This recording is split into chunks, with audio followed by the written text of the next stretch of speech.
Pessoas que respondem na justiça pelo porte ou pela posse ilegal de armas podem ter a pena reduzida com um novo decreto do governo. Pistolas 9mm. Pistolas .40. Carabinas. Essas armas eram consideradas de uso restrito. Agora são permitidas. O decreto que mudou as regras para o uso de armas está em vigor desde o começo deste mês. Mas a medida já tem efeitos também sobre o que aconteceu muito antes dessa data.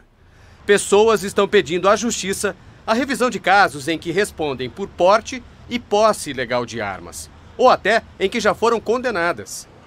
Em Betim, em Minas Gerais, 2 homens foram presos em dezembro com munição 9mm, que era de uso restrito. A pena seria de 3 a 6 anos de prisão. No julgamento, o juiz levou em conta o decreto que agora considera essa munição de uso permitido e aplicou a pena mínima, nesse caso de 2 anos. A revisão das penas é um efeito direto do novo decreto, o que preocupa a presidente da Associação dos Magistrados do Rio de Janeiro. Essa é a grande apreensão da comunidade jurídica. Isso funcionaria verdadeiramente como abolício criminis, né? A possibilidade dessas pessoas que estão presas por porte ilegal de armas serem soltas em razão dessa liberalidade que o decreto apresenta. Os pedidos de revisão à Justiça também levam em conta outras 2 mudanças feitas pelo decreto. Caçadores, atiradores e colecionadores podem transportar armas até o local de tiro. E algumas categorias de trabalhadores não precisam mais comprovar efetiva necessidade para ter porte de arma, como caminhoneiros, jornalistas que cobrem polícia e advogados. Um advogado do interior de São Paulo usou exatamente essa nova regra para tentar parar um processo em que responde por porte ilegal de arma.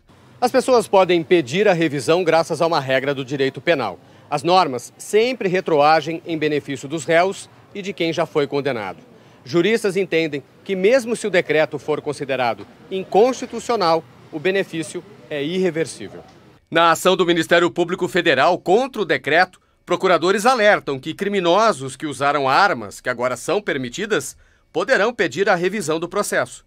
Este jurista diz que essa reclassificação, no caso de criminosos que têm condenações também por outros crimes, pode alterar o prazo do cumprimento da pena e a fixação dos regimes de prisão.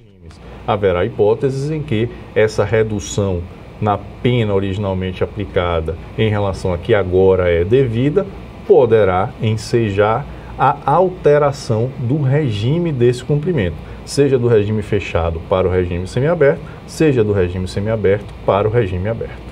Já para os casos de condenados exclusivamente por porte ou posse, ele acredita que não muda muito. As penas são mínimas e, por isso, na maioria das vezes, convertidas em prestação de serviço. Nesses casos que o indivíduo já estava condenado com uma pena branda, já teve ela substituída, não teremos impactações significativas pela nova classificação trazida com os decretos da Presidência da República. O presidente da Associação Nacional de Defensoras e Defensores Públicos diz que a revisão de penas e condenações é mais um motivo importante para questionar o decreto do governo. Quando falamos de política criminal, o ideal é sempre tratar de temas tão polêmicos pela via legislativa, através da Câmara dos Deputados e do Senado Federal, inclusive baseado no princípio da legalidade penal. Então, claramente tem esse debate, é um debate importante para se analisar realmente se esse decreto é inconstitucional.